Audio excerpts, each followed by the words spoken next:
Suresh, the recording has started. Let's begin.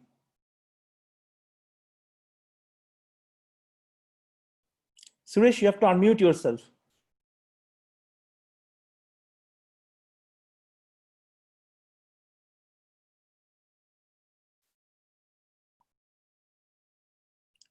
Suresh, now it's okay. Yeah. Now it's okay. Yeah. No, because I start seeing my screen and I can't see anything else. So okay. That's the bad thing. Yeah, it's a bit disorienting. Yeah. Yeah. Okay. Yeah. So now you can hear me. Yes. Okay, good. So Ian wanted me to give a pedagogical lecture. So I tried to make it pedagogical, but I think I have a sneaky suspicion that some people will get completely bored and some people will be completely swamped.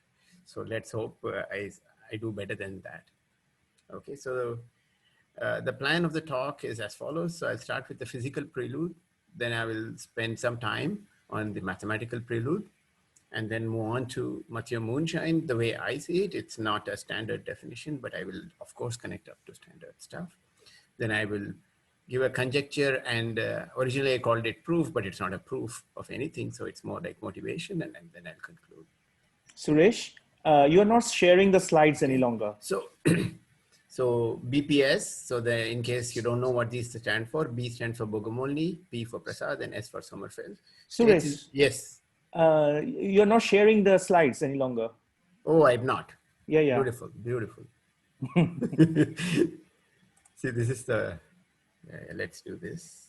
So now it should be okay. Yeah, now it is fine. Okay. So, sorry, settings have gone again. Fit page, then presentation. Okay, good. Okay, so this is the plan of the talk, which I just said in words, and this is what it is. And so let's start. So BPS stands for Bogomolny, Prasad, and Sommerfeld. And these states in supersymmetric theories refer to states that preserve some supersymmetry.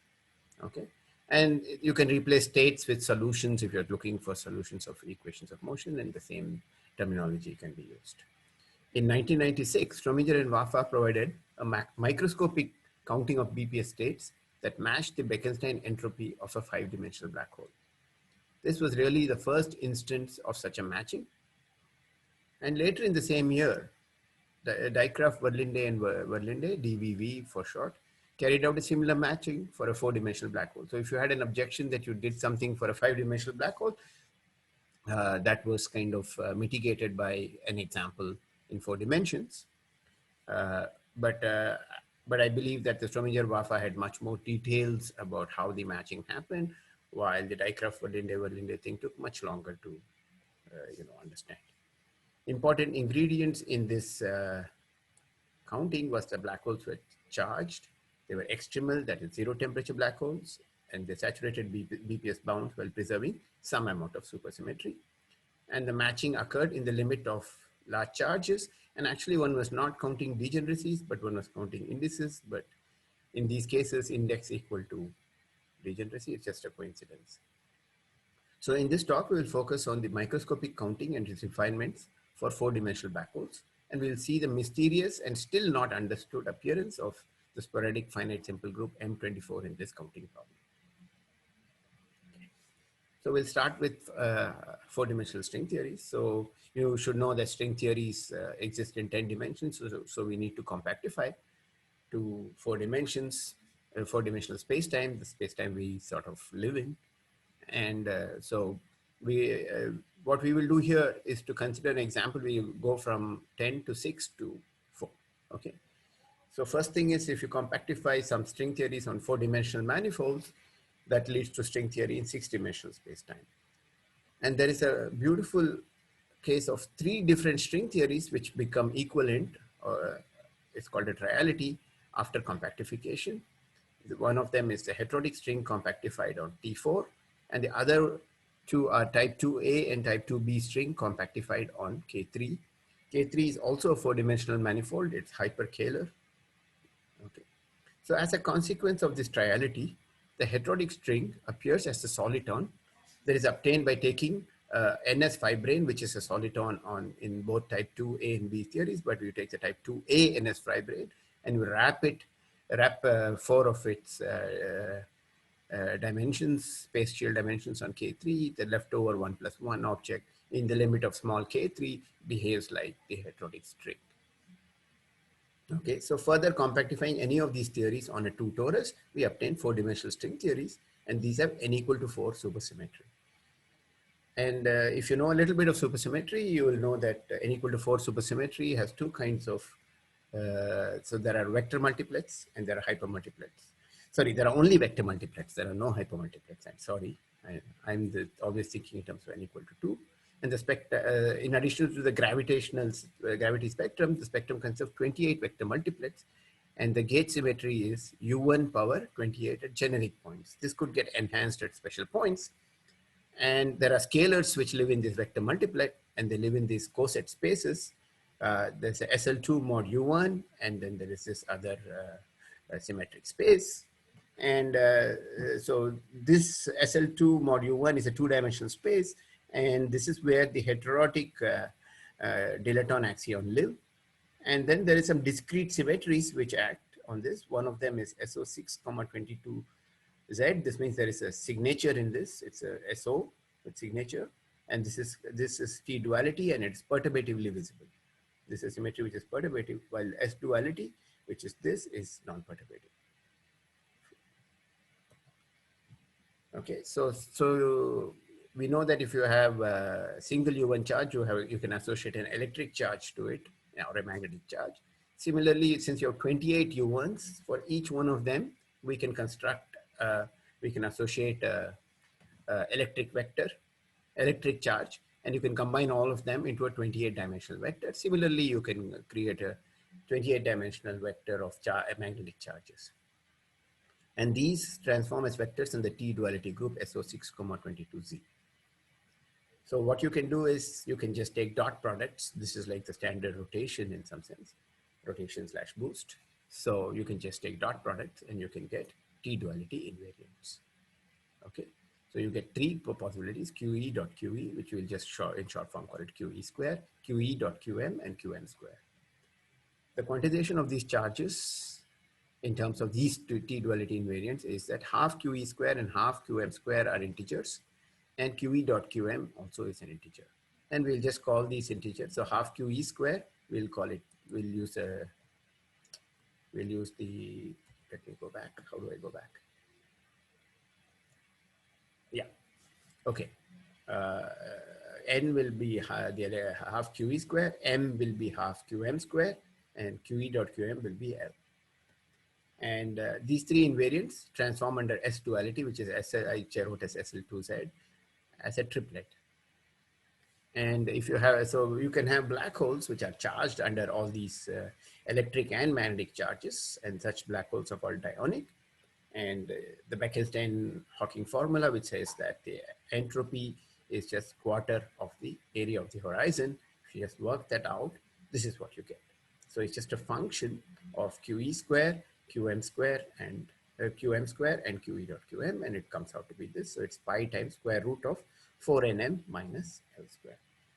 So what Dijkgraaf and Verlinde showed, that they showed that they had this object which they counted in some sense. They didn't really count. They did some magic, but whatever degeneracy that implied, they took the log and showed that that was exactly this formula in the limit of large charges. So this, so now let's look at this formula in a very special case. Let's assume that we have only electrically charged black holes. Okay. So when I say charged black holes, I mean these are like Reissner-Nordstrom with many, many more charges. Okay. So suppose QM is 0, then you can see what happens here. That QM square is 0, QM is 0, so QE dot QM is also 0. So the black hole hetero S Bekenstein-Hawking is 0.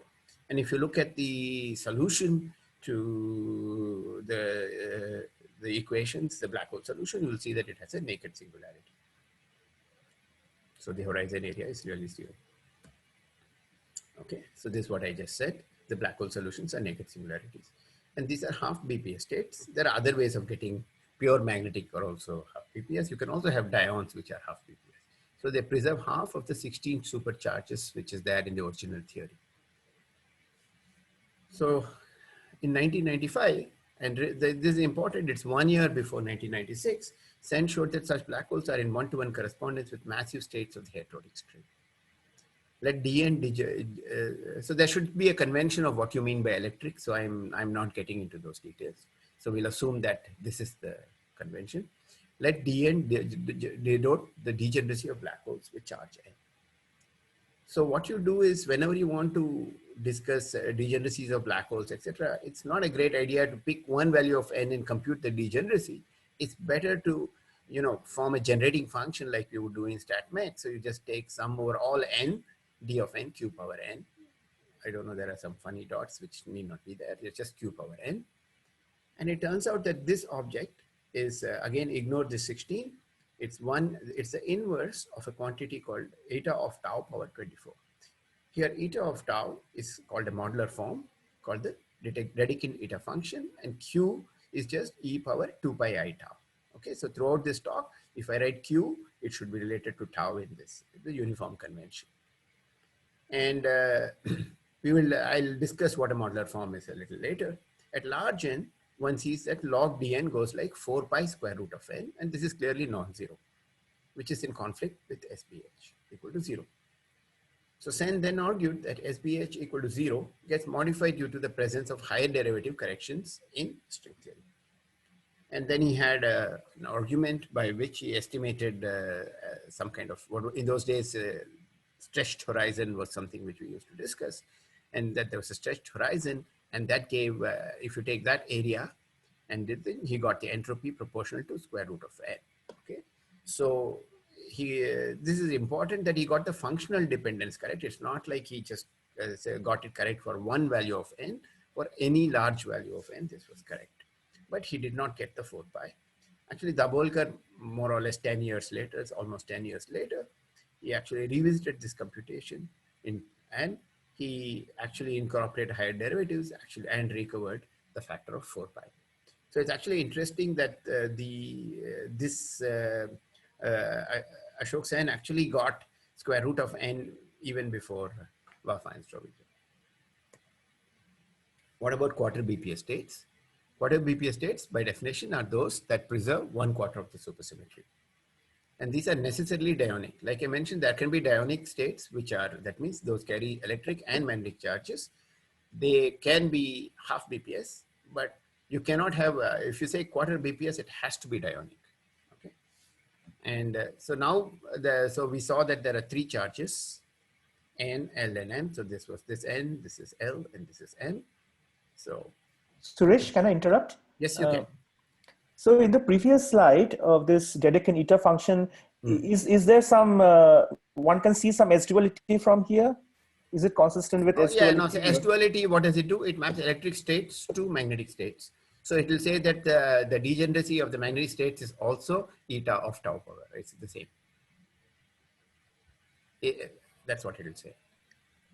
Okay, thanks. Okay, it's just electric, I mean, S-duality is the non-trivial thing. So it will take this, it will map an electrically charged object to a magnetically charged object. I see. So this Q is what? What is this Q here? That it is Q is just like a fugacity counting parameter. Ah, okay. This is just a fugacity, and N is the electric charge only. Yeah, N is the electric charge. Okay. I see. Okay, yeah. Okay. And those 2 commas, whatever, they are not there. They shouldn't be there. Okay. Okay. Suresh, can I ask one question here? Yes, you can. The electric charge setup that you are talking about, in terms of brains, can it be just one brain or it has to be more than one brain? Okay, so it can be just a single, because it's just a heterotic string. So this half BPS I can generate by taking the NS5 brain, wrapping it on the type 2 description, type 2A description, wrap it on a K3, and then this is just some excited state of it's some Dabolkar-Harvey state. Because this will be here, there's an effective 1 + 1 dimensional theory in that it will be like, it's a string, it will be a heterotic string.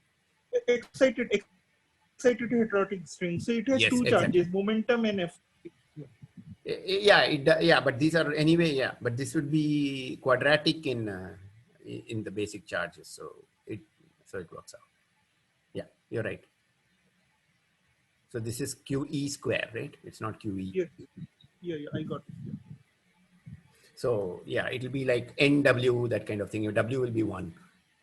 Then it's just, then it just maps to this thing. Yeah, you're right. Okay, can I proceed? Okay, so we can repeat the same thing. And so D, now capital D and L M denotes the degeneracies of black holes with T duality invariance given by N, L, and M, the one discharges. And I always think of this as magic because there is nothing that they do to prove this formula. They say that this is equal to this quantity on the right. Okay. So here actually you can use the argument where it maps to the heterotic string, and you can somehow understand. I mean, actually you understand. One can understand this, but this is not in the same ballpark. But later we will see some nice work of David Jatkar, Ashok Sen, and Justin David, which explains this. But at that point, this was just cooked up. They wrote this thing. They said there's a Siegel modular form, whatever that is, we'll define it. Phi 10 of Z. There's a function of 3 variables known as a Igusa-Cusp form. Okay. And then they actually took this thing, and then you have to do a little bit of work, which they did, and show that log of DNLM becomes exactly what you expect in the limit of large changes. So in this Z, here it's better to think of it as a symmetric matrix, tau, Z, and tau prime. So there are 3 variables. And Q is just e power 2 pi I tau, exactly like before. E power 2 pi I Z, we'll call it R. This is a convention for this talk. S will be e power 2 pi I tau prime. There are other checks that this proposal passed, but this is, so this object in some sense is the generating inverse of the phi 10 is the generating function of degeneracies. Okay. So now let's just sort of try to understand what are these mathematical objects. So we saw 2 kinds of mathematical objects. We saw modular forms and Siegel modular forms. Okay. So let's get on to this thing. So let's start with understanding. Suresh, can I ask a quick question? Yes. So, so does this asymptotic behavior completely fix the form if you assume that it's a Siegel modular form? Repeat your question. If the asymptotic behavior of this this degeneracy, does it completely fix it to this particular Igusa-Cusp form? If wait, no, actually no, in the sense that so this is the dominant contribution. So there are 2 kinds of subleading contributions. So that to this itself, pi square root of 4 nm minus L square, there is a correction. I see. Okay, that is one thing. And then there are subleading exponentially suppressed things which go like pi over k. So all those contributions, so every wall, if in some sense, so phi of 10 has more information than that. But more or less, I mean, if you assume that it's going to be a modular form and you have this property, it'll fix it. Yeah, that was my question. Yes. So this form together with the modularity or something like that will fix the specific. Yes. If you said weight 10 of the full group, that's it. There's only one guy up to some overall factor. Okay. But I mean, but the whole point is that how did this SP4Z or whatever this group emerge? That's not at all obvious. Suresh, this thing will be true only if the argument in the square root is large, or you need n, m, and l all to be large? I think it's enough if the argument is large, I think. Okay, this particular combination. Yeah. It's called the discriminant. So yeah. I see. Yeah. Okay, so let's sort of get an idea of something. So first thing is we'll construct a torus in the following form. We take a complex plane, and our screen is our complex plane, and let's choose a coordinate W on this. And we make identification. So we identify all points which are separated. W is identified with W plus 1. So if you take this corner, 0 here, it's identified with 1 here. Similarly, every point on this line is identified with this. So with this identification, if you just wrap so that's what you get. Then a second identification, W is identified with W plus tau for some complex number tau with only one condition, that imaginary part of tau is greater than 0. Okay, so you can see if it's equal to 0, it's sort of, it's a degenerate object. So that is the other thing. So that will tell you, for instance, that 0 is mapped to tau and this thing is mapped to this. So this yellow region is what we'll call a fundamental domain. So any point in here in the interior is unique. I mean, you can, if you try to use any of these transformations, you will go out of this region. So it tessellates the plane, but of course the boundaries are to be identified. So this is identified with this, no twist, and this is identified with this. Okay, so that creates a torus for you. And the key point here is that this is not just a torus, it's a complex torus with complex structure, which is fixed by tau. So it's a complex manifold. But this is not the only way you could choose a fundamental domain. You could take tau and replace it by tau plus 1. You can see that this white area has been removed, but it's been taken over by this area. Okay, so this is the same torus. So they have the same as complex manifolds.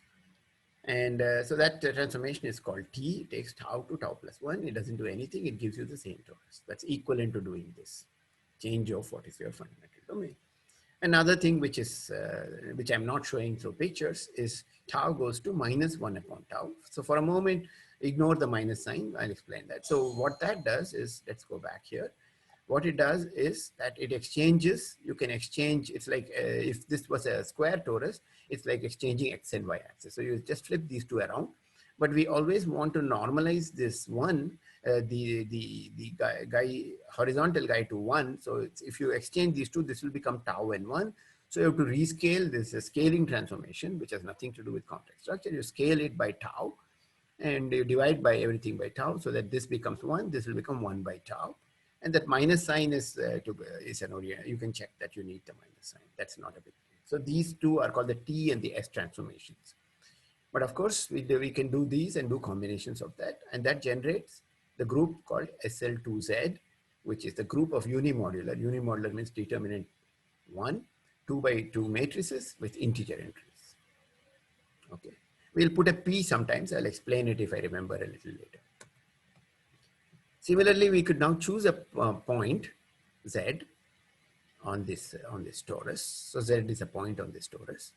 And so we can ask a few more things. So you look here, Z is this point, it goes to, Z goes to Z plus 1 is really the same point. And similarly, Z goes to Z plus tau is really the same point. Okay, so we'll call these transformations. You're keeping tau fixed, but you're changing Z, but it's really the same. So these are called elliptic transformations. So elliptic transformations are Z goes to Z plus 1 and Z goes to Z plus tau. So Z is a point on this complex torus. Okay. So, so this space H, tau belongs to C with im tau. Remember, we put this condition. Is the upper half complex plane, and there's a natural metric called the Poincare metric. It's hyperbolic, and the full modular group gamma 1, which is PSL2Z, which I'll explain now, acts on H as follows. So it takes tau to we saw only two special examples. The general case would be A, B, C, D belonging to integers such that determinant of gamma is 1. So it takes tau to A tau plus B and C tau plus D over C tau plus D. Okay, one thing you can see that I'll explain the P now. If you take A, B, C, and D simultaneously to minus itself, it doesn't do anything. So 1 and minus 1 are the same. So you have to quotient by a Z2. Okay, and that's the P because it does nothing. So gamma 1 is generated by, I already told you this. And again, you can ask, so this, since this is acting on the space of taus and they're equivalent. So tau goes to tau plus 1. What does it do? It's the upper half plane. You can break it up into strips, and we can just say we'll be in this strip between half and minus half. So any point in the interior of this, will get mapped to outside it under T transformation. Okay, so that's what it does. But of course, the boundary this will be identified with this. So if you just put them together, what you will see is that you will get a cylinder again. Okay, half cylinder, which of course, you should remember the real line is not part of the space because im tau is greater than 0. Okay, but what does S do? Again, we can draw a circle with radius 1, and it maps points which are in the interior to the exterior. So again, we'll just take the intersection of these two things, which is this shaded region. Okay, And so there are three special points in this point. One is, so if you, so this is identified with this now. So you get some sort of elliptic points here of order 3 and order 2 at this, and that's this point at infinity. Okay, and so this, so you get a cylinder, and if you identify the point of infinity, it's topologically it's a sphere. So this is the fundamental domain for this space.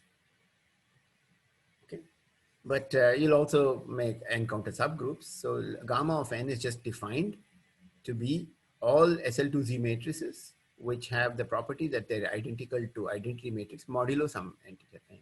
For some any n greater than 0, if n is 1, of course, you get the full group. This is a normal subgroup of gamma 1. And any subgroup of gamma 1 that contains gamma of n is called a congruent subgroup of gamma 1 at level n. So when you say, if you say some group is at level n, that means it contains gamma of n as a subgroup. And an example of interest for us is this group called gamma 01. So it says that A, B, C, D, they belong to SL2Z, such that C should be 0 modulo n. So C cannot be any arbitrary number. It has to be, so if you take n equal to 3, C can be 0, 3, 6, 9, minus 3, etc. A, B, D, there are no conditions, but there is a condition which says that AD minus BC equal to 1. So that imposes some conditions. Now comes an interesting thing. Any rational point on the real tau axis. So remember, there's not a point on your this thing. There's really the, okay, can be mapped to the cusp tau equal to I infinity. So this point here is called a cusp. Okay, and so if you, what is special about tau equal to I infinity? If you look at it as q, which is e power 2 pi I tau. If you take tau equal to I infinity, it just becomes e power minus infinity. It goes to 0. So you can, it's very easy.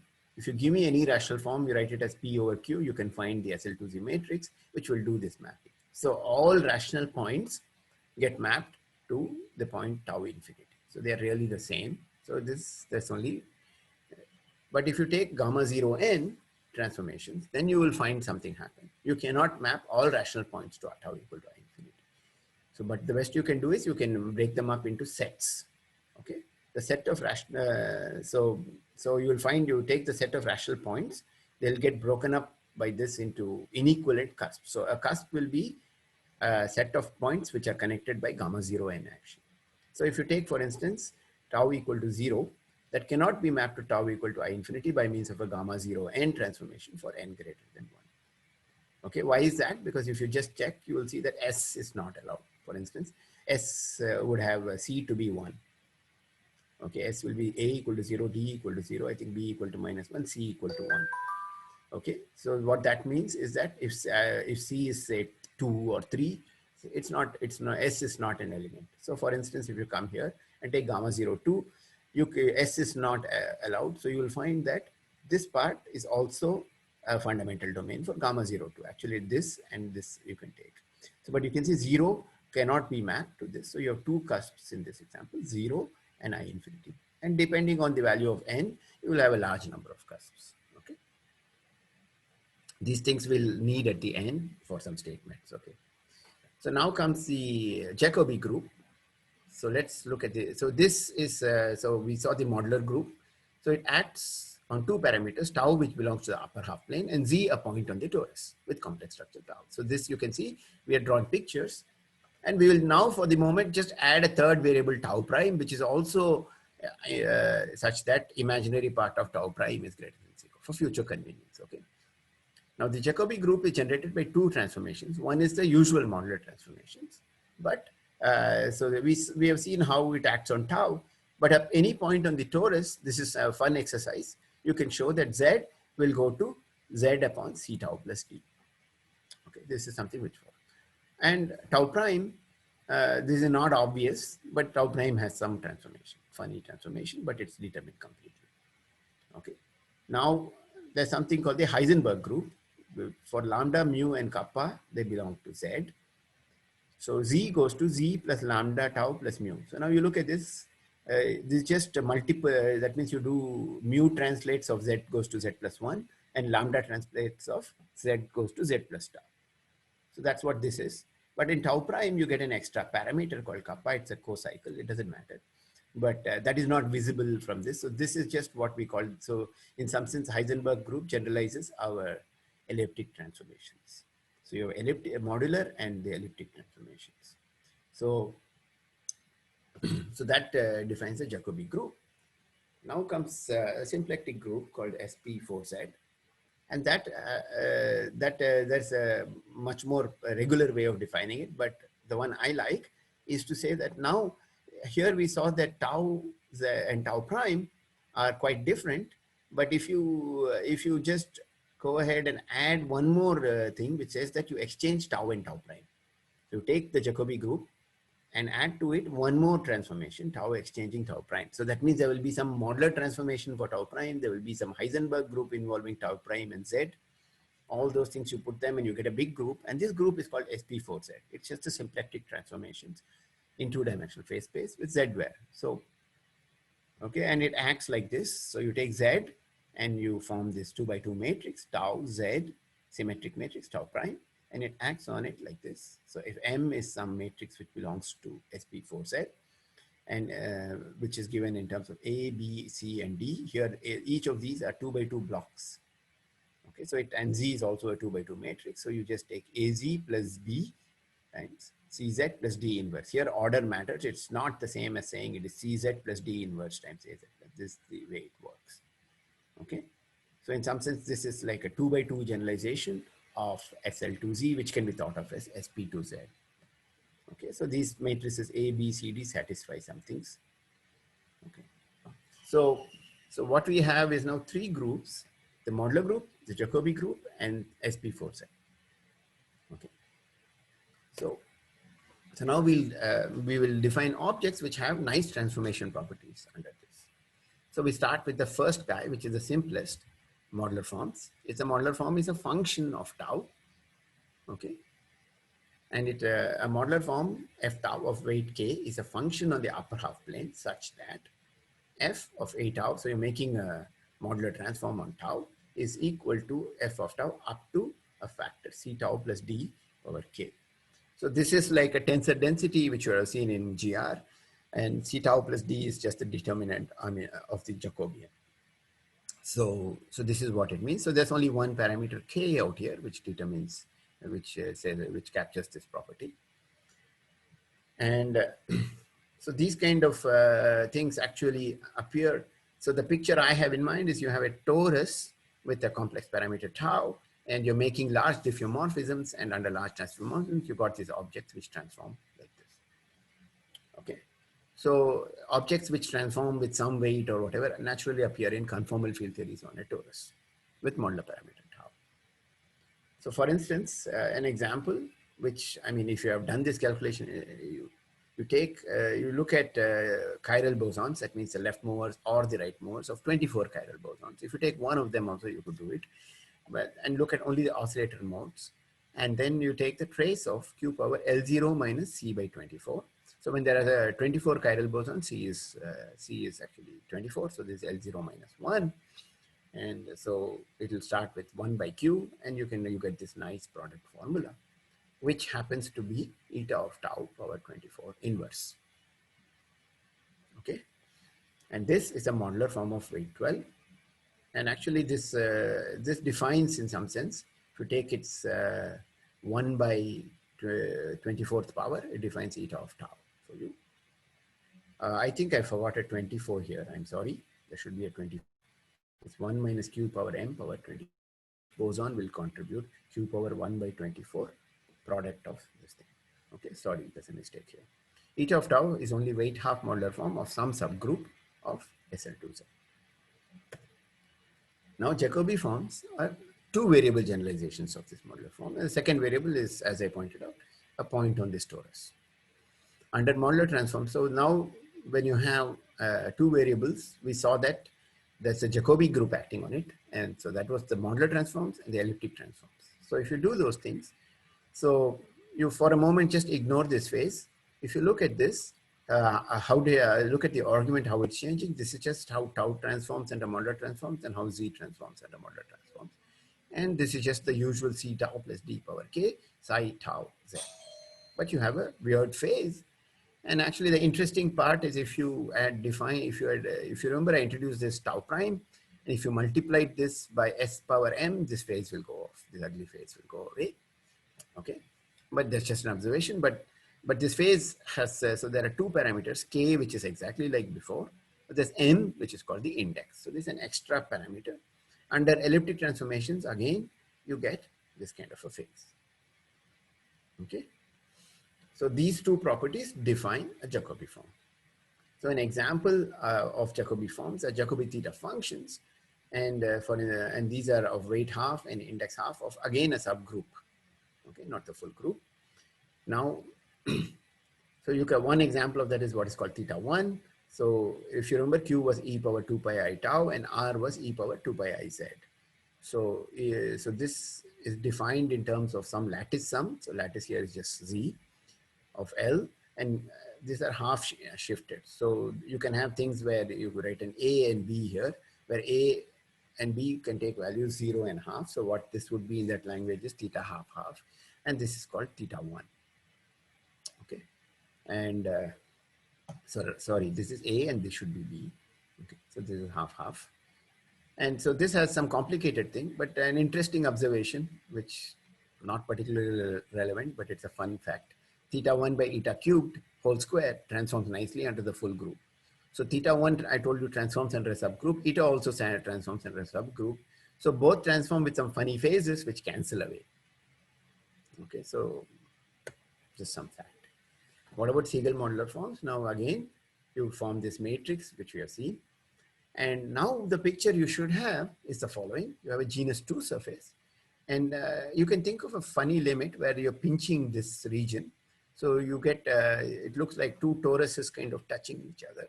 Touching is the wrong statement, but doesn't matter. Think of it first like that. So tau would be the complex structure of that first torus. Tau prime would be the complex structure of the other torus. And the touching is, there would be a plumbing fixture which would join them, and that parameter would be Z. So that's the physical way of understanding how three parameters come here. And so this would be called the period matrix of this genus 2 surface. And as we saw before, Z, the sp2z acts like this. So just mimicking what we did for the modular group, you just replace sp2z, sp4z, this is not sp2z. The Siegel modular form of weight k is a function phi k of z such that phi k m dot z is det. Now the Jacobian is requires another det here. Det cz plus b power k phi k.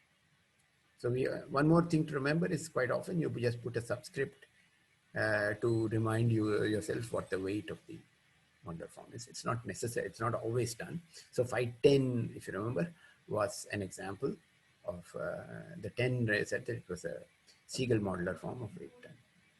Now it's a function of three variables, and we can take the limit tau prime going to I infinity, and that corresponds to s, which is e power 2 pi I going to 0.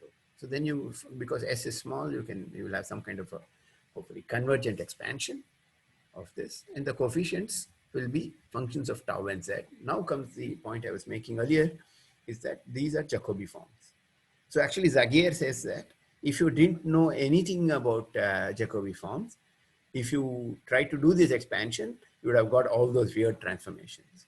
So you can also turn the things around and say that Jacobi group is a subgroup which preserves S of sp2, sp4z, which keeps the point s equal to 0 at s equal to 0.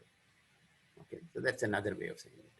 So these are called Fourier Jacobi coefficients, and it's a Jacobi form of weight k and index m. And here holomorphicity says that you should start from m equal to 0. It's a cusp form, so m equal to 0 is also gone. So first term is, in this case, for the Igusa cusp form, is from 1. So phi k 0 is 0. So that's modular forms part. Now we need to understand a little bit about M24. So we'll do a little bit of finite simple groups. Again, you're not going to learn anything about finite simple groups, but you'll get a glimpse of what it is. So a group is simple if it has no non-trivial normal subgroups. Okay. Examples are cyclic groups of prime order. Okay.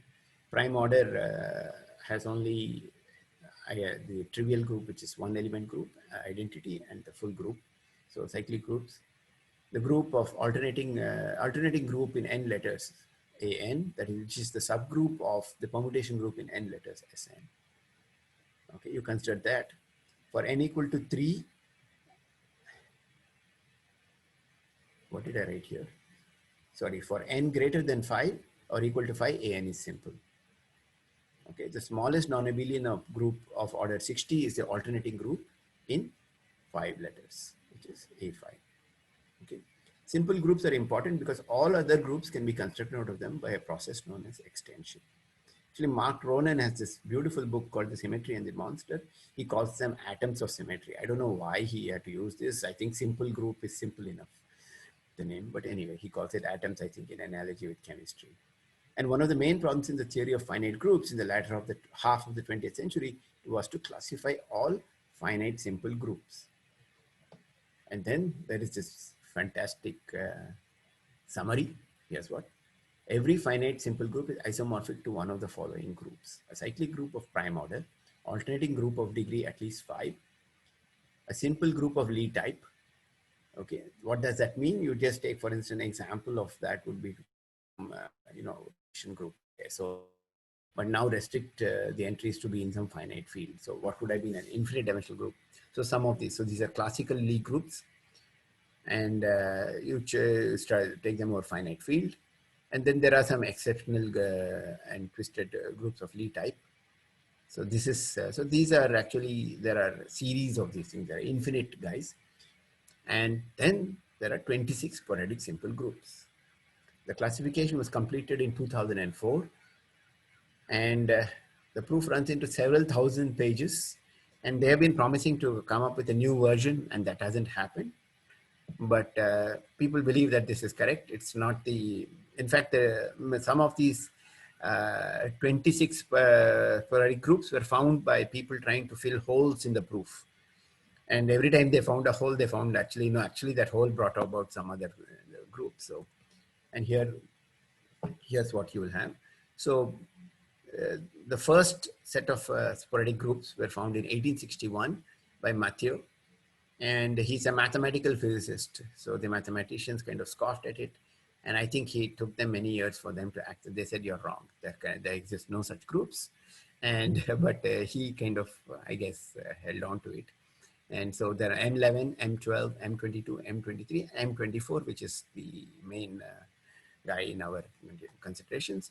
But so these numbers I will explain. But so one interesting thing here is M23 is a subgroup of M24, M22. So there's a nice chain. M11 is also a subgroup of this thing. And there's a beautiful way of going from M12 to M24, but that will take. And there are a whole bunch of groups. But the real one is the Fisher-Grease monster group. It's truly monstrous. Even Avogadro's number is, so the order of this group is, I've just written out exactly, but it's 8 into 10 power 53. Okay, and there are interesting things here. There are lots of groups which have some connections with the monster. And then there are guys like the Rudvalis group, Yanko groups, which there are the Rudvalis, yeah, they are called pariahs because they seem to be, they exist in their own right. And so there are 26 of these guys. Okay, so there's, we need one more definition. We'll call something a class function if it has the following property. It's a function from the group to Forest complex numbers. It's a class function. Yes. In the previous slide, these lines are subgroups, or? It's not necessarily subgroups, but there is some roots, some way of understanding them. Okay, I don't think it's just simple subgroup. Okay, even I don't know all the connections. Okay.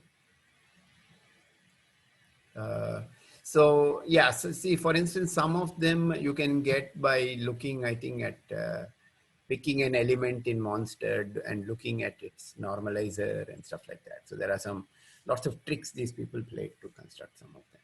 Okay. So there, for instance, I think that's how you get the B is baby monster, I think. Yeah. Okay. So Your function is a class function if it is constant on a conjugacy class. What's a conjugacy class? So two elements G and some other G prime which are related by conjugation. So G prime is A, G, H inverse. So if this function is the same for all things which are in the orbit in the conjugacy class of G, then you just say it's a class function. Okay, so if we some module corresponding to an irreducible representation, irrep R of G, then you define the character chi R of G to be trace over the over V of G.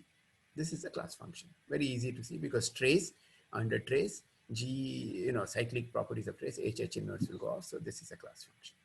So all characters, if you for every irreducible representation, there will be a distinct character. Okay. So let R1 to RS denote all irreducible representations of G. Here's the fun part. Any class, if you give me a class function, that can be expanded in some sense. These provide a basis for class functions. So f of G should be some summation over I equal to 1 to S. AI is just some integer which should be complex, could be complex valued, chi Ri of G. So it can be explained as a linear combination of all these characters, S characters. Suppose V is a reducible module, then I can do trace V of G, like I did here. This will be a class function by construction. But now there's an additional property that these AIs will no longer be in C, they'll actually be some positive numbers because AI will tell you how many times the representation Ri is appearing in V. So it'll do it's doing some counting. So these are special kind of class functions. Okay. So now we are ready to look at Mathieu Moonshine. So first thing is, what is moonshine? And so depending on if you're from England, for you that means nonsense and silly talk. But in the US during prohibition, moonshine referred to booze made illegally. But really a good definition, which I like, is due to Borchards. Said moonshine is not a well-defined term, but everyone in the area recognizes it when they see it. Roughly speaking, it means weird connections between modular forms and sporadic simple groups. Okay, I'll skip the rest. But also it should be applied to things that are weird and special. And if there are an infinite number of examples of something, then it's not moonshine. So he's giving a negative definition. What is not moonshine? Okay, so so this talk is about these kind of objects. So rho, you should think is some conjugacy class, and associated to that, we'll construct eta rho of tau, which is a modular form. We'll construct psi rho of 0, 1 of tau, which is a Jacobi form of weight 0, index 1.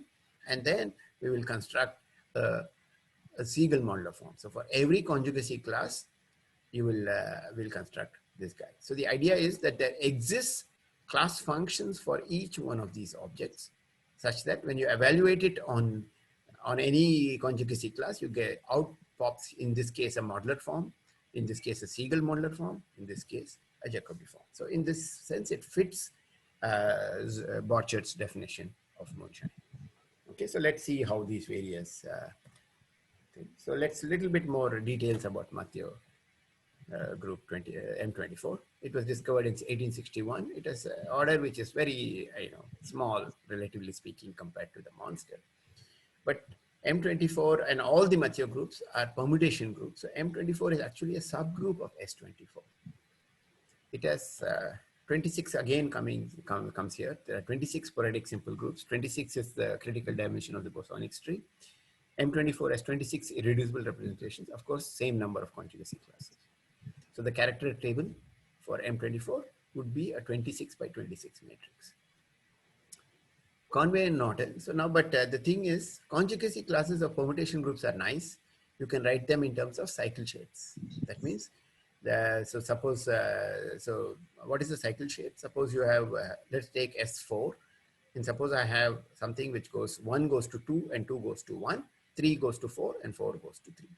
So here what is happening is we have two cycles. 1 goes to 2 and 3 goes to 4. So this is, you would say this is 2 square. It has two cycles.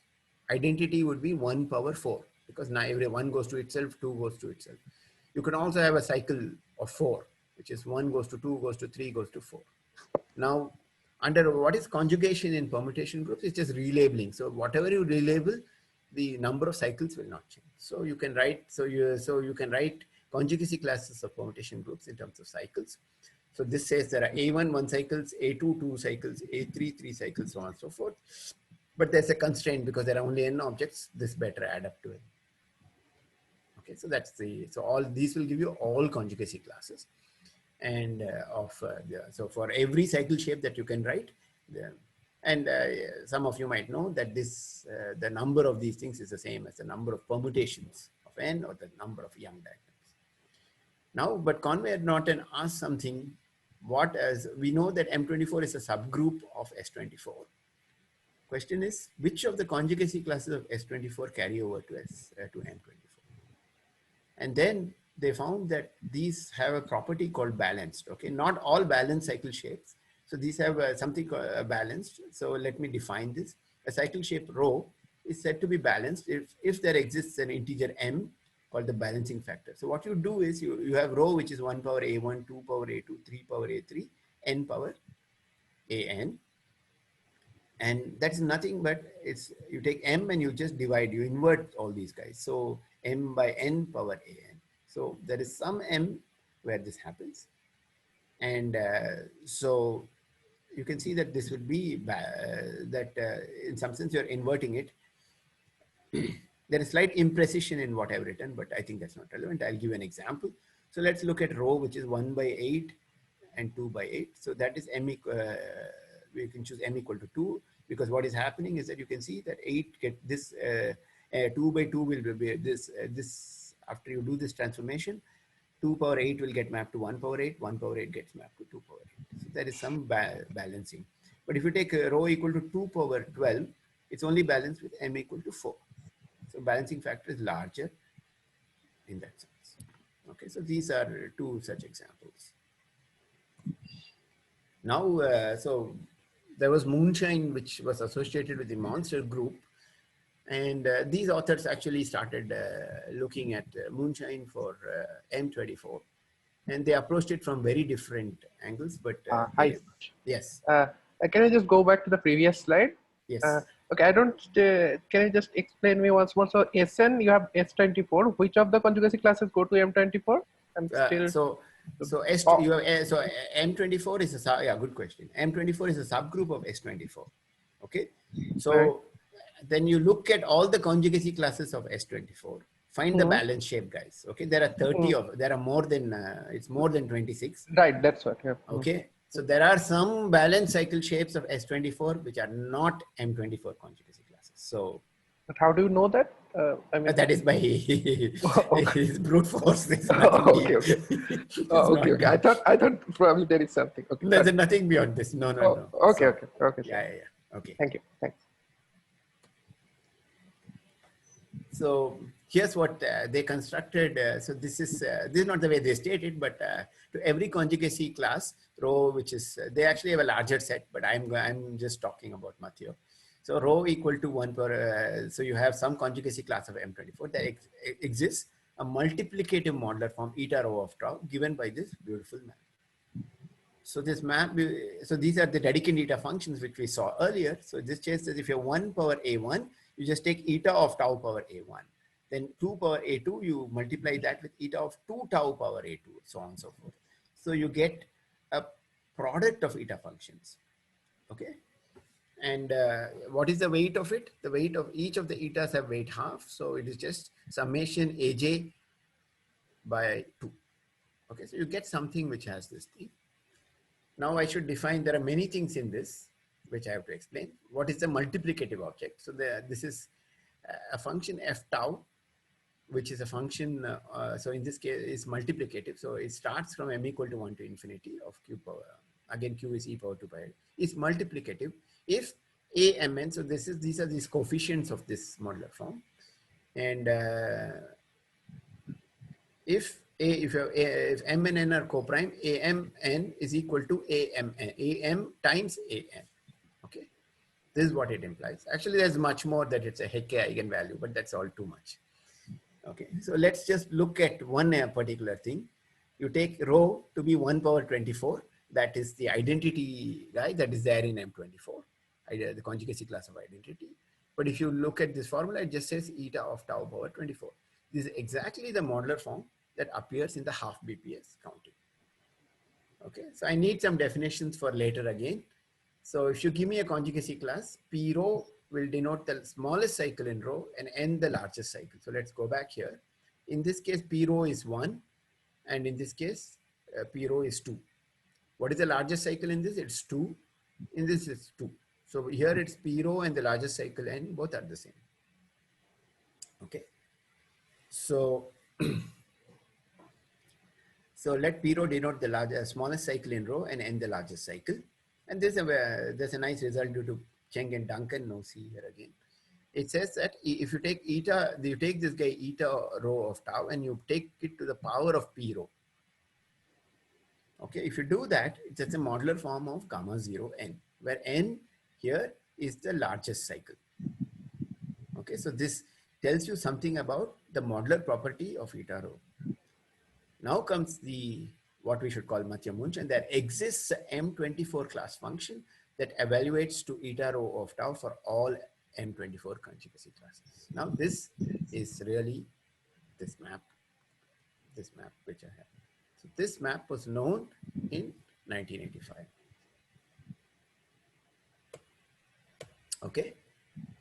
So then comes this thing, the eta products count half BPA states.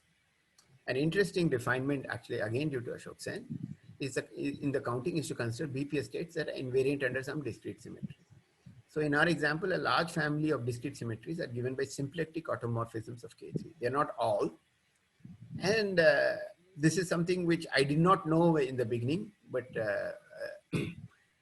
from the work, so maybe I should tell you the story. The story goes as follows, that I was trying to understand counting for, so there was some work of Dilip Chatkar and Ashok Sen where they had done the cases of prime, and I was trying to work out the composite case. And then I was trying to guess what the half BPS counting would be. And then I was requiring some symmetry properties.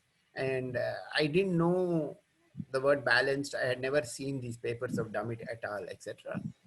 And I was also looking for expanding some Eisenstein series about other cusps and asking lots of mathematicians where can I find, how to get expansions about weird cusps. And then one mathematician from CMI suggested, hey, there is this paper of Damit et al. Okay, and this is this paper.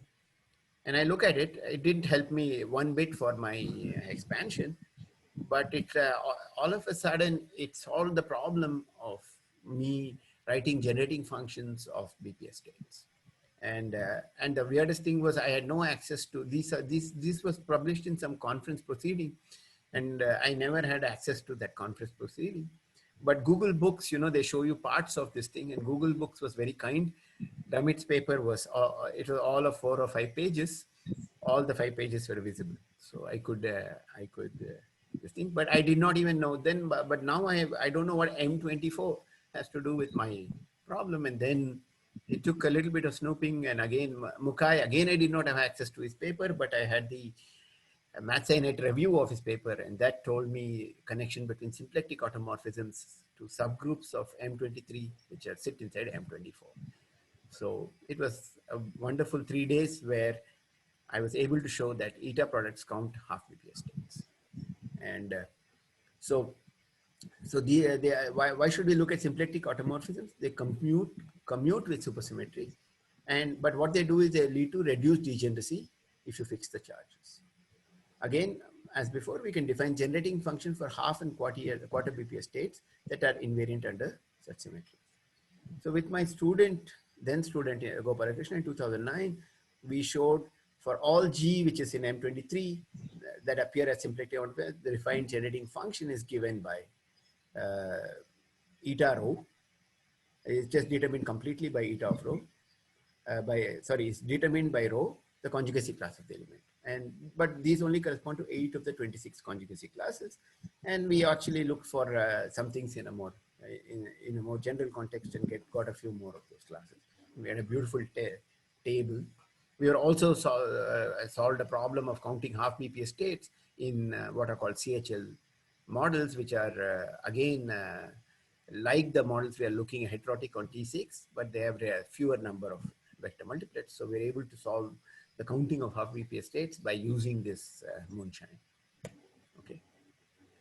But then we also wanted to ask what is the genetic function of quarter BPS states, and we did not use the words moonshine, etc., because we thought that is very kind of showing off or whatever. So we didn't use all those things, but this is what we had in mind. To every M24 conjugacy class, there exists a Siegel modular form, phi rho of Z, of level n subgroup of SP2Z with suitable weight. Further, there exists a class function that generates all these modular forms. And this conjecture again was stated implicitly in the form of a map. We said there's from rho, there is something which gives phi rho of Z. Okay, and we had a very small number of examples where we explicitly had these things working. And in those examples, it went as follows. We went from rho to eta rho, which is a half BPS counting. And then there is this construction called the additive lift, which takes this and as its input, and output is phi rho of Z.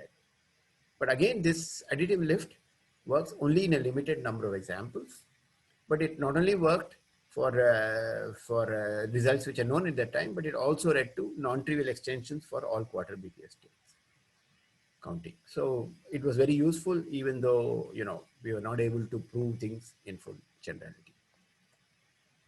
So this was in 2009, but now I'm going to discuss the version of Mathieu Moonshine, which actually made the headlines in some ways, because these were big authors, and people don't, as I realized, people don't read my papers. So let me get, but this is a very beautiful work. I think it's more beautiful than mine for sure. So there is something called an elliptic genus of hyperkähler manifolds. You can actually talk of Kähler manifolds also, and but I will restrict myself to hyperkähler manifolds. The thing is that they can be expanded in terms of characters of what is called the n equal to 4 superconformal algebra at level k, which is d by 2. Okay, and this elliptic genus has two variables, tau and z. It's an index. It's a worldsheet index. What is relevant for us is that they are Jacobi forms of weight 0 and index k. So in particular, if you take K3, for instance, that's a hyperkähler manifold. If you put D equal to, yes, this is complex dimension. So it's complex dimension 2. So 2 by 2 is 1. So for the case of K3, the elliptic genus is a Jacobi form of weight 0 and index 1. Okay. So, but Eguchi and Hikami, they did something very nice. They said, oh, we have this guy. So you can expand it in terms of, this is exactly like we did for finite groups, but here you have a algebra. So you can expand in terms of characters of those things. So they expanded it, and you get coefficients here. Chi of m, this is a number, and this is a function of tau. So you can see that the elliptic dependence is captured completely by these characters, and you get all the data in this thing is actually sitting in terms of chi m and sigma a's. So these go for the case of k equal to 1, there is just one term, so we just call it sigma of tau. So I just call ck is just called the massless Ramon character, and ba actually it's q power this thing, there can be a h in front of it, and massive Ramon characters. Further, if you just set z equal to 0, what happens is that b's, all these b's vanish and c's become 1. So you, lo and behold, you get chi of m, which is the Euler characteristic of this hyperkähler manifold. So if you take something like K3, its Euler characteristic is 24. So this number is 24 for that. Okay. So K3 has complex dimension 1. I've already told you this. So you go ahead and do the same expansion.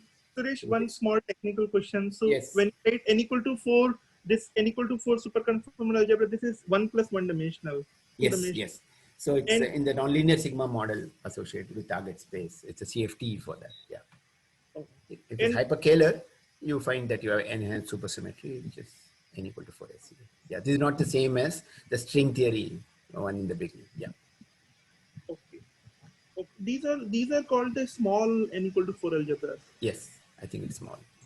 There are many, many n equal to 4s. Yes, my head spins. Yeah, but I think this is small. Okay. So let's fix m equal to k3. And now I will just, I'm just changing notation here, I guess. It should have been chi of k3 tau z. So there's a 24 and there's this function sigma of tau. And b1 is just, there's only one of those characters. So you just go ahead and do this thing. And there's a q power minus 1 by 8. Ignore that. So you just look at the sigma of tau. And here's what you find. You get 2 into minus 1, 45, 231, 770, 227, 2277, so on and so forth. In fact, this formula is there in this paper of Eguchi and Ikami with these things. But Eguchi, Oguri, and Tachikawa, I don't know what they were doing, but they were pouring at this, and how did they realize this? I don't know. But they realized that 45, 231, 770, 2277 are dimensions of the irreducible representations of M24. And then they conjectured that, and the question is there a class function with this Q expansion, which is minus. So minus 2 you can take to be identity character, which is 1, the trivial representation rather. So this would be, and you idea 40, M24 has 245, so 45 and then 45 bar. 231 again is 231, 231 bar, so on and so forth. Okay, is there such a class function with the following Q expansion?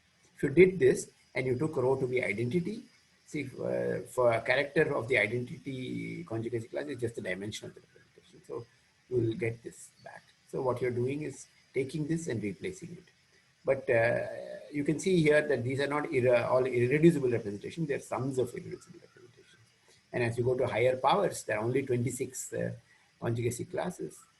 So you will, 26 characters, so you will have complicated equations to solve. Okay, so this was their conjecture. There exists a class function that associates a weight 0 index 1 Jacobi form to each conjugacy class of M24. Okay, so what am I saying here? Yeah, okay. So by twisted elliptic genera, what I mean is that if you you can associate for every row, there should be something. So this object, so you can go back here, and so 24 also should be replaced by something. 24 should be so M24 has a 23-dimensional representation. So 24 should be thought of as 1 plus 23. So for psi 0, 1 also, we can write a class function where we write, instead of 24, we write 1 plus chi 23 of rho. Okay. So the question is, do they exist? And so now for every value of rho, you get Jacobi forms which are at some level m, where m is the balancing factor of the cycle shape. Okay. And what happens is that each level, the space of Jacobi forms is of some finite dimension. So for instance, for prime levels, it is 2-dimensional. So we can actually go ahead and we can identify, we'll have only to solve few equations, not 26 equations, something like that. So the first few terms in a character expansion uniquely determines the Jacobi form. And so the rest of the terms provide validation. So using this idea, Jacobi forms were determined for all the 24 conjugacy classes of M24. That was not done by EOT, but it was done by combination of several authors, but completed by Gabardiel and collaborators and Eguchi Ikami.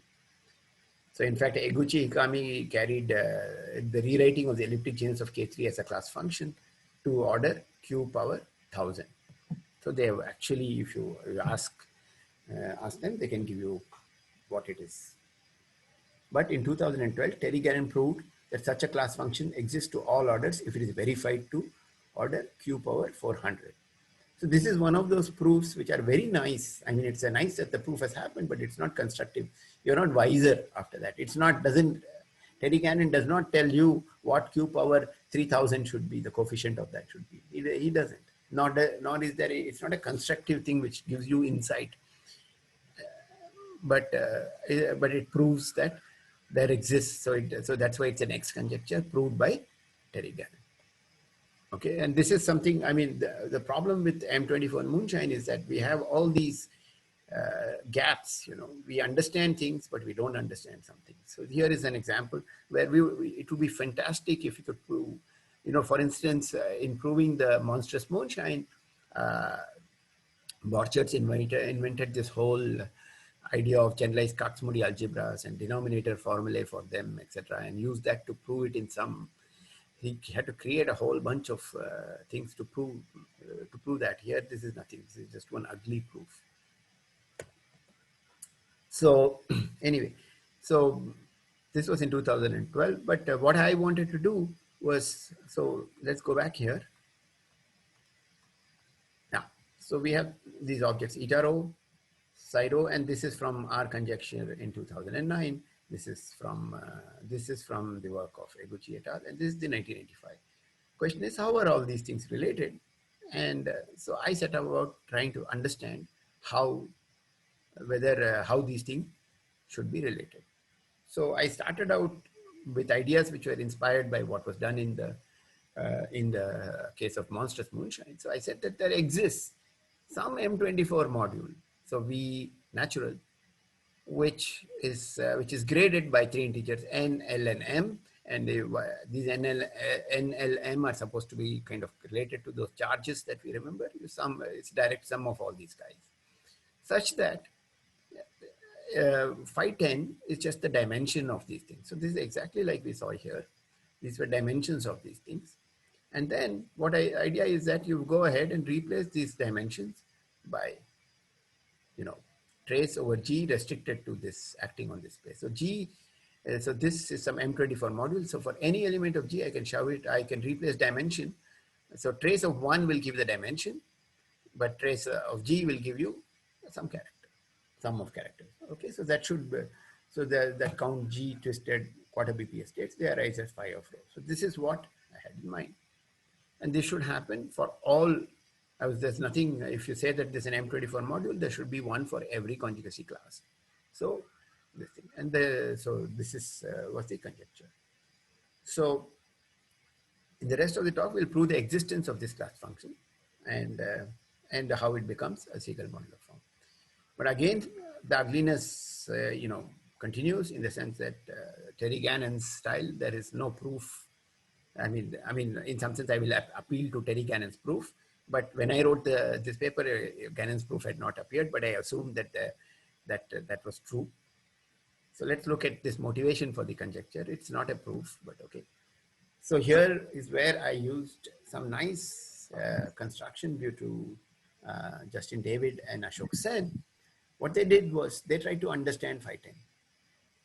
Okay. So what they did is that they broke it up into 3 parts, 1, 2, and 3.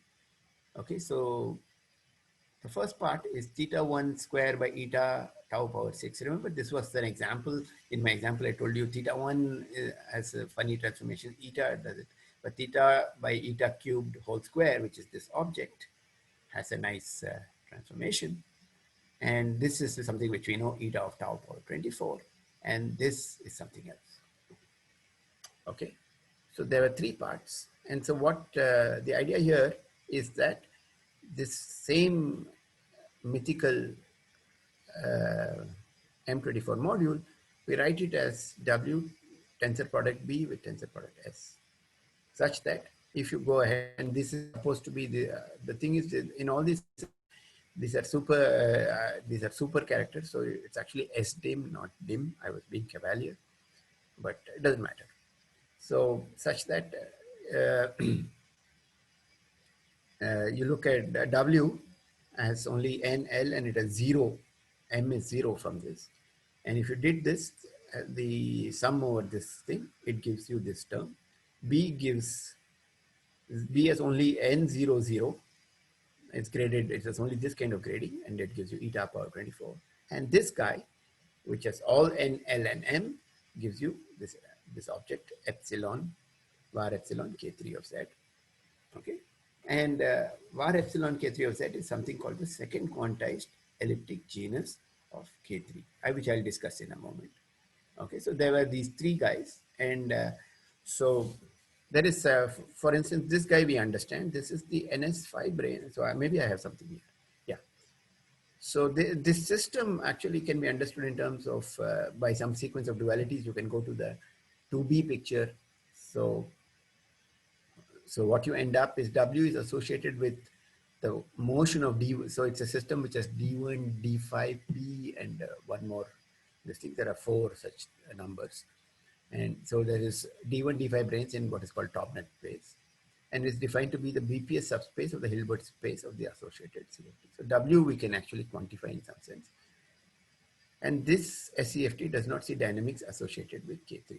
And hence, so will not be acted on any of the K3 limited symmetry. So it's a trivial M24 module. So M24 has no action on this. Okay. What is B? But B is like so B will appeal to our eta of rho story and say that, yeah, it is actually it's a Fock space. It's like the Fock space of 24 chiral bosons, the oscillator modes only. But it will be naively, if you just looked at chiral bosons without looking at the 0 mode, just an S24 module. So it is obviously a M24 module. So these 2 guys we know. Okay. So now it remains, so both, again, these observations are consistent with known properties of the Siegel modular forms, which we know for the quarter BPS state, some of the, at least, whatever we do. So now we need to understand the module S, and the module S is the following.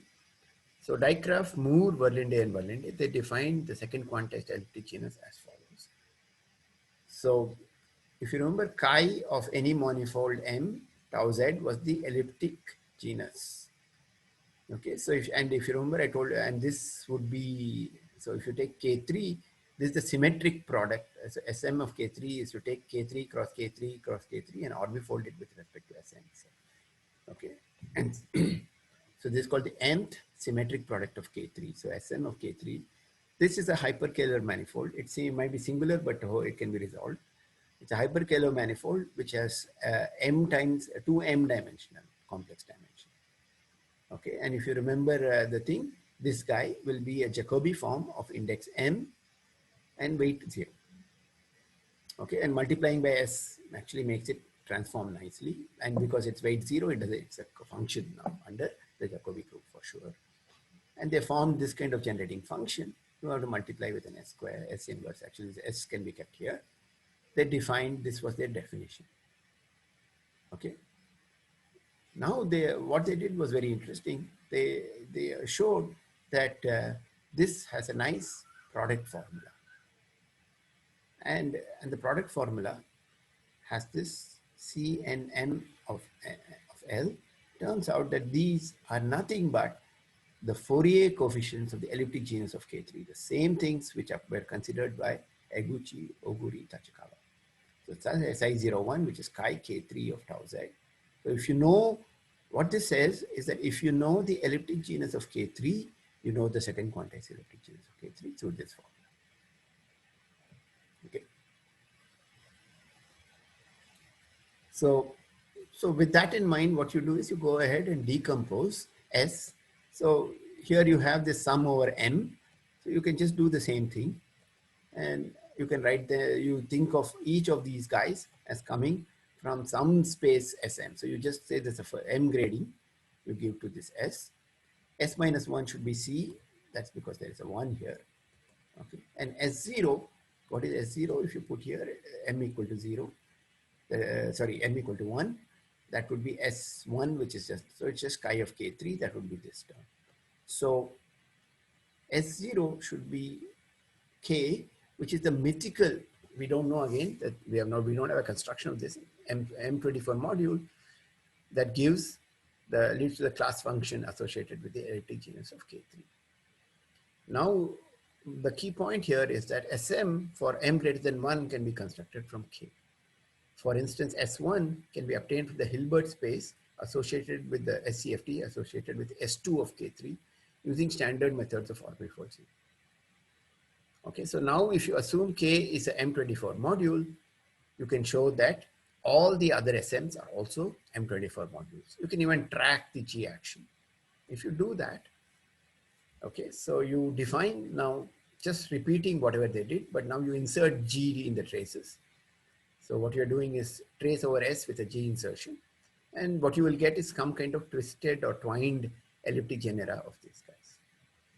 Okay, now I'll just change track and write this, because this guy, I'll write it as size 0 m, because this is a Jacobi form of weight 0 index m, and it knows about the element of M24, and it depends only on the conjugacy class. So I just write the square bracket to indicate that.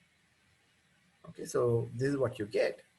And the interesting thing is that you can write replication formulas that determines this size 0 G in terms of G twisted elliptic genera of K3. It's not that simple. You need G and powers of G also. And the proof is completed by showing that these replication formula lead to a product formula for phi rho of G. So we get analog of this formula, but it's slightly more complicated. But you get a product formula for this epsilon, sorry, for this guy, from which you can actually get a product formula for phi rho, because the other guys also, I can write product formulas. Okay, so what you get is, if you just follow this, you end up getting a product formula for this whole set of things, except you don't know. First thing is, it is by definition a class function. I mean, with one ingredient, which is the assumption that this exists. Okay, and yeah, but we could not, at that point, I could only prove that for some cases where I knew the answers, that in all those cases, they were indeed Siegel modular forms. In fact, there was plenty of confusion. Even my referee was, saying, your formula holds for all G, why are they not modular forms? And I said they must be, and it was very confusing, at least for me in 2011. And but the proof was only completed in 2019, and not by me. Okay, so should I go through this? Yeah. So for instance, let me just show you what this replication formula is. So you take this, so remember I told you that you can write the size. So let's take the case. So coming back to this, G equal to 1, which should be the case of DMVV. That guy, for that case, if you take S2 of K3 and ask what is the elliptic genus of that, that will be size 02 of tau and Z.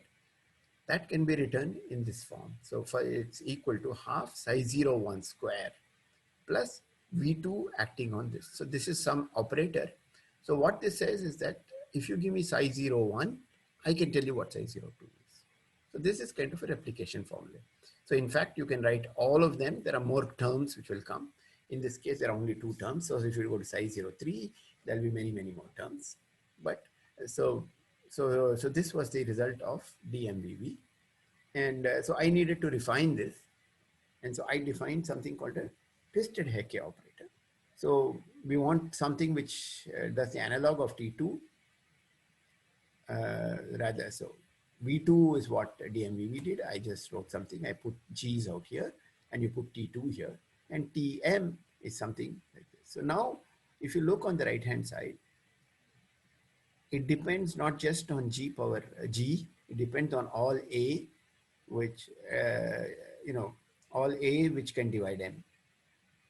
Okay, so for instance, if you take the case of 2, A can be 2 and G. So you need to know the elliptic, the twisted elliptic genera for size 0 G and G square.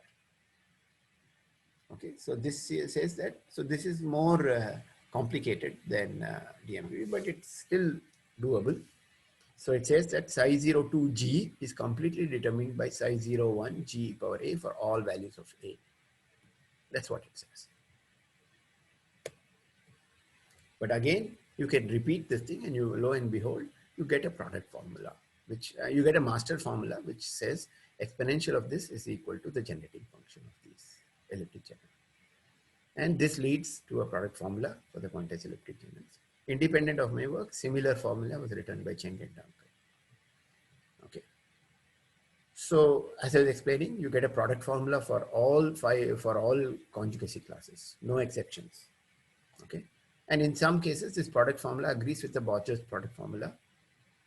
known from other cases. And in these cases, these are Siegel modular forms. But several cases were open and modularity did not get proved. Then my then student in 2019, Sudhapa, in her doctoral thesis, completed the proof for all conjugacy classes following an idea of Raum. Raum's idea was that the object that is given by Moonshine may not be a single Brochard product, but the product of several of them with some scaling involved. This was an idea. And he was able to do it for some cases, very, very few cases. And I never understood why he couldn't do all of them. But so this was done by Sutapa. And now I need one ingredient. And this is a theorem due to Clarion-Gritsenko. And if you notice, there's a lot of fine print. Don't waste your time on that. Okay. All you need is that you're given psi, which is a Jacobi form of weight 0 in index 1 of some subgroup gamma 0n. And now, and assume that for all cusps f upon e of this, one has some property, integrality of these things. And then you have a product formula, which goes like, so it takes b psi of z. This is a modular form, which eats a psi, and you get q power a, some factor in front, and you get this product formula. It's a beautiful product formula. And what is important, what Clarion-Gritsenko proved is that this is a Siegel modular form. Okay, so coming back to this, I was just telling you that so this is an example of a Borchards product formula. And so simple one, the only ones which we, in 2011, which I understood were the ones which were simple, which could be given by one single psi, and you know, something like this, we are able to work. Okay, show that. Suresh, yeah. We may have to finish in a few minutes. Yeah, I'm almost done. Okay. I'm on my last 2-3 things. Okay. So here is the final proposition. It says for any G in M24, and the conjugacy class is not equal to 4A, 10A, 21AB. So there are some 3 examples. And you just define rho M to be the conjugacy class of G power M, and rho is just rho 1. And psi rho M is just the twisted elliptic genus psi 01 of tau Z. And phi rho is a modular form defined by the product formula implied by Mathieu Moonshine. And B psi be a Siegel modular form defined by the multiplicative lift given by Clary-Gritsenko. So here is the proof. So you take, remember P rho was the length of the smallest cycle. You take the P rhoth power of this guy. This can be expressed in this beautiful form, where P rho is the length of the shortest cycle. Okay, similar formula exists for all the other 3 conjugacy, actually it's 4 conjugacy classes, but they're not shown here because it takes more space. But the rest of them fit into this beautiful formula.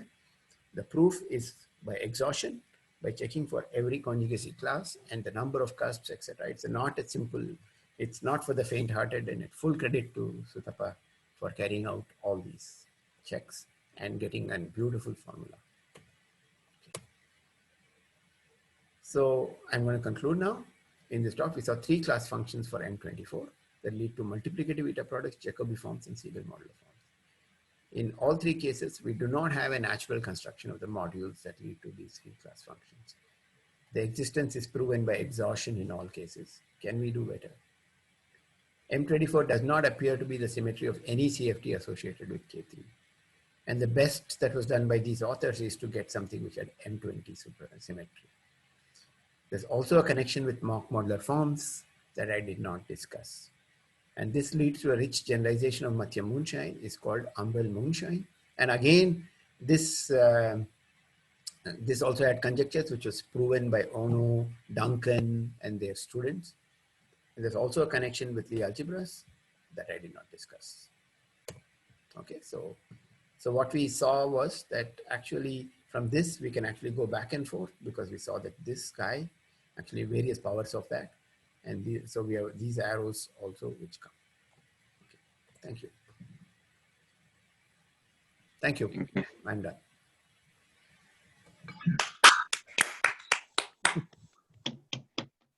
Yeah, thanks Suresh for doing this. We are very.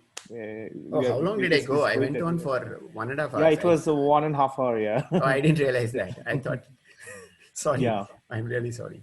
No, okay, it was great. I mean, we enjoyed it a lot.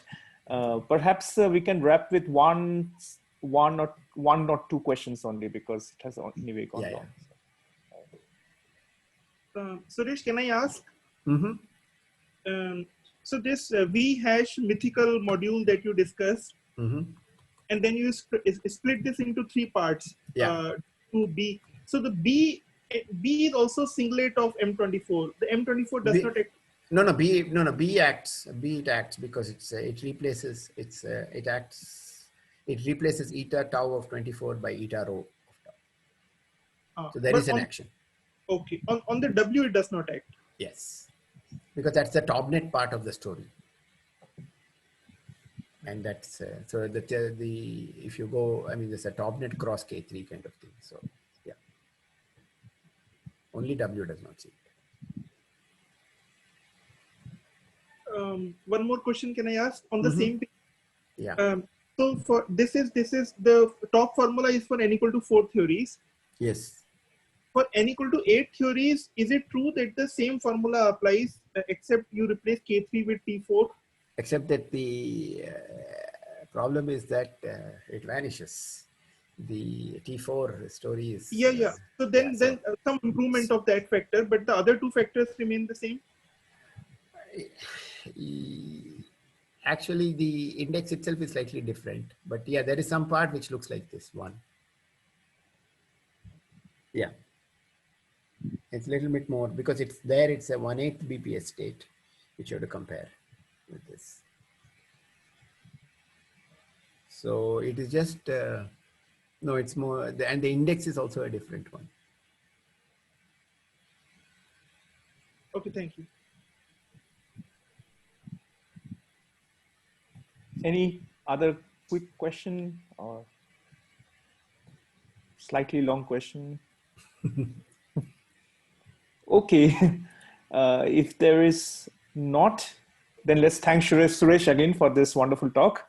And Tim will be our next speaker. So we will meet again next week for Tim's talk. Okay, bye. Okay, bye.